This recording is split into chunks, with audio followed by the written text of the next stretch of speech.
হঠাৎ করে একদিন দয়ালের ফোনে একটা কল আসে। ফোনটা ছিল অর্জুনের। তখন সে জানায় একটা ইনফরমারের সম্পর্কে। সাথে সাথে দয়াল চলে আসে সেই ইনফরমারটাকে ধরার জন্য। গিয়ে দেখতে পায় পোর্টের মধ্যে একটা পার্টি হচ্ছে। আসলে বড় রকম একটা বিজনেসম্যানের ছেলের এঙ্গেজমেন্ট। সেখানে গিয়ে তো দয়াল শুরু করে দেয় নাচানাচি। অনেকক্ষণ নাচানাচি করার পরে দয়াল ধরে ফেলে সেই লোকটাকে। তাকে অনেক মারধর করে। তারপর হাতুড়ির সাহায্যে লোকটার হাতে একটা পেরেক ঢুকিয়ে দেয়। কিছুক্ষণের মধ্যেই সেখানে চলে আসে সাইমন। এদিকে দেখা যায় গত দিনের কাজের জন্য অনেকগুলো টাকা পেয়েছিল প্রীতিরা। সেখানের অর্ধেকটা নিজের ব্যাগে রাখে এবং অর্ধেকটা ধরিয়ে দেয় দেবাকে। কিন্তু টাকাটা নিতেই চাচ্ছিল না দেবা। তারপর সে প্রীতিকে বলে যে আমরা এই কাজটা এখানে আর করব না। আসলে আমরা তো এখানে এসেছিলাম তোমার বাবার খুনিকে ধরার জন্য। আমরা তো এই কাজটা করে টাকা কামানোর জন্য এখানে আসিনি। কিন্তু কোনোভাবেই ওর কথা মানতে চাইছিল না প্রীতি। তখন দেবা বলেই ফেলে, তুমি এত টাকা লোভী কেন?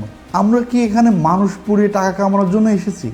ভালো হয়েছে যে তোমার বাবা আগেই মারা গেছে। যদি এই ব্যাপারটা তোমার বাবা দেখতে পেত তাহলে অনেক কষ্ট পেত।